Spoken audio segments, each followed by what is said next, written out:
bela negara mungkin beda di setiap generasi. Kalau waktu zaman penjajahan dulu, bela negara adalah mengangkat senjata mengusir penjajah. Di masa kemerdekaan sekarang, bela negara tentu bisa dilakukan dengan berbagai hal, tergantung profesi masing-masing tentu. Bekerja dengan baik, mencapai prestasi di bidang apapun, itu salah satu bela negara saya kira. Negara adalah tindakan, sikap, perilaku seseorang atau masyarakat tentang bagaimana dirinya berpikir tentang pembelaan kepada negara. Perkenalkan, nama saya Anissa Sofi Nur Aini, status saya sebagai pelajar. Arti bela negara menurut saya yaitu sikap dan perilaku sehari-hari yang dikerjakan atas dasar kecintaan terhadap negara.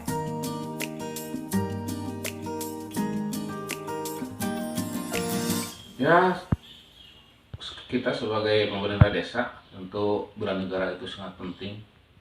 Itu tadi setiap warga, setiap orang diupayakan beraktivitas setiap hari di profesinya masing-masing itu dengan sungguh-sungguh. Bela negara di zaman kemerdekaan ini mengukir prestasi itu penting. Prestasi itu tidak cuma olahraga atau apa gitu ya. Di petani silakan berusaha melakukan usaha budidaya pertanian itu dengan sungguh-sungguh sehingga bisa mengangkat petani di Indonesia khususnya secara umum menjadi sejahtera. Itu merupakan salah satu bela negara. Nah, upaya kami kalau di desa di samping mensupport seluruh kegiatan masyarakat di bidang ekonomi, kemudian di bidang kesehatan juga, dan di samping itu juga kita selalu ada event untuk mengingatkan warga bahwa kita itu bagian dari NKRI, kita itu perlu terus memupuk rasa memiliki terhadap NKRI. Untuk hal itu bisa dilakukan dengan melestarikan budaya, terus mengajak masyarakat untuk lebih mencintai negaranya, bisa lewat dengan kegiatan-kegiatan sosial, diskusi-diskusi, dan lain sebagainya. Seperti seorang pelajar, upaya yang bisa saya lakukan untuk membuat masyarakat sadar akan pentingnya bela negara yaitu menaati rambu-rambu lalu lintas, menggunakan helm, menjaga protokol kesehatan seperti memakai masker, memakai hand sanitizer.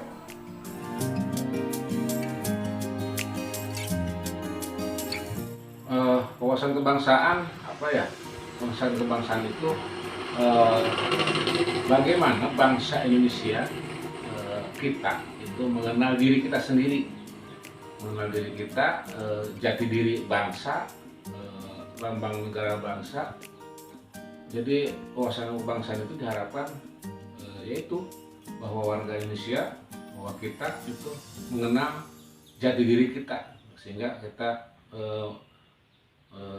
memahami.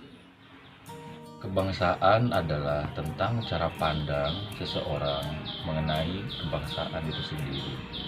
Maksudnya lebih ke ide-ide, gagasan untuk pengembangan atau untuk kemajuan negaranya sendiri. Wawasan kebangsaan itu apa sih? Menurut saya, upaya saya menjaga persatuan dan kesatuan dalam kehidupan bermasyarakat.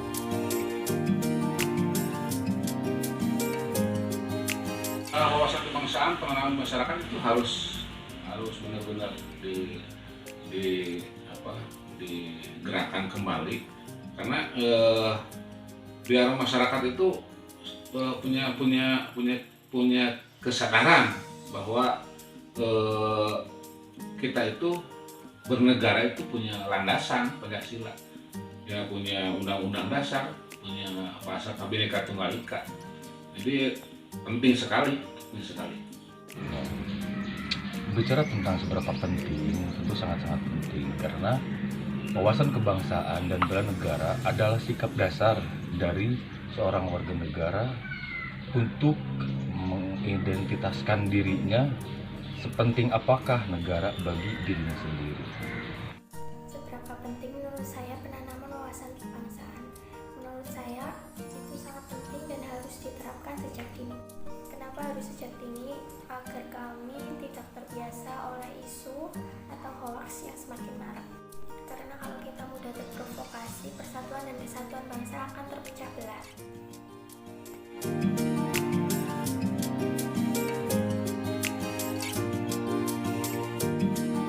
Korupsi ya?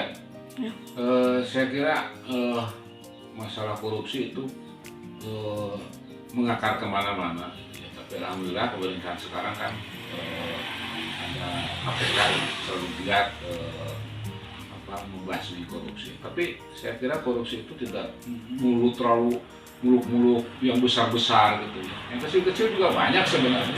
Itu juga perlu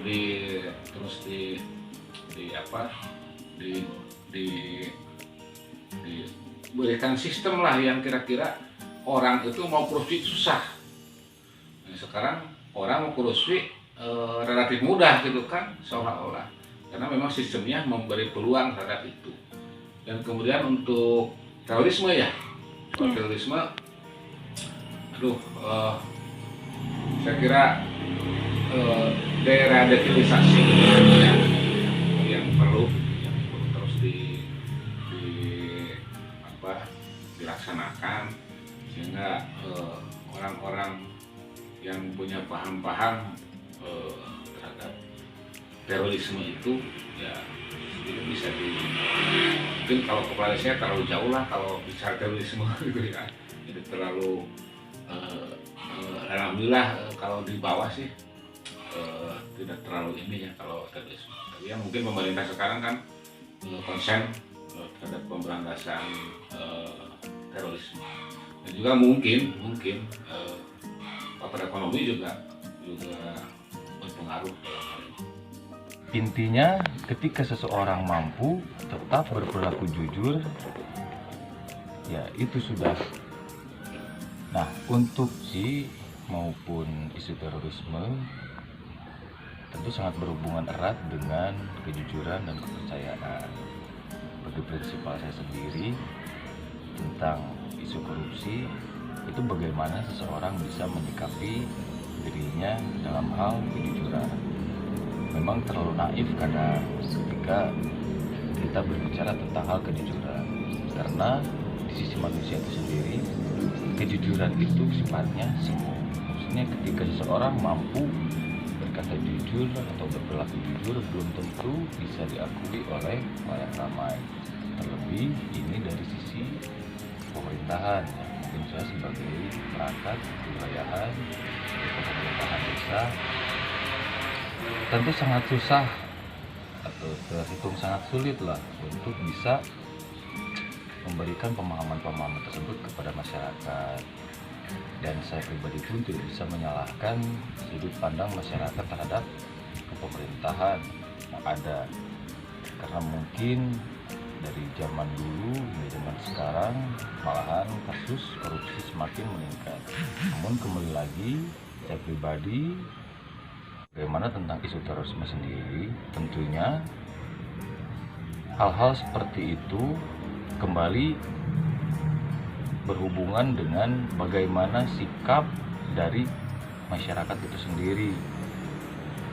Ketika masyarakat mampu untuk tidak panik, untuk tidak terlalu khawatir meskipun sedang dalam situasi tersebut,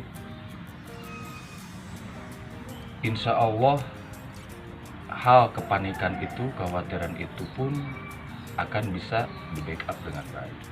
Mungkin seperti itu. Apa tanggapan saya terkait isu korupsi dan terorisme? Tanggapan saya yaitu karena saya masih belajar, artinya saya belum memiliki wewenang ikut serta secara langsung dalam pemberantasan korupsi dan terorisme. Jadi saya mempercayakan saja kepada lembaga yang berwenang.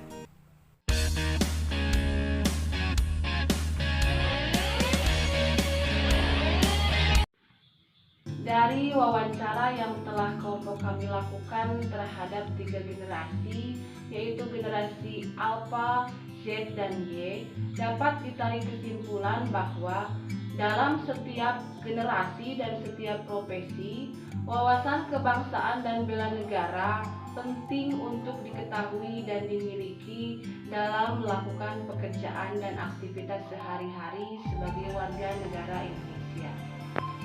Implementasi wawasan kebangsaan dan bela negara seseorang dapat berbeda sesuai dengan generasi dan profesinya masing-masing. Seperti misalkan salah satu narasumber kami yang berprofesi sebagai perangkat desa, mereka memahami wawasan kebangsaan dan bela negara dengan menjadi pelayan publik dan mengabdikan dirinya kepada masyarakat untuk kemajuan bangsa dan negara. Terkait isu terorisme, kesadaran berbangsa dan bernegara perlu ditanamkan di setiap lapisan masyarakat dengan selalu bersikap dan mampu berpikir yang terbaik bagi bangsa dan negara dengan berpartisipasi aktif menjaga lingkungan.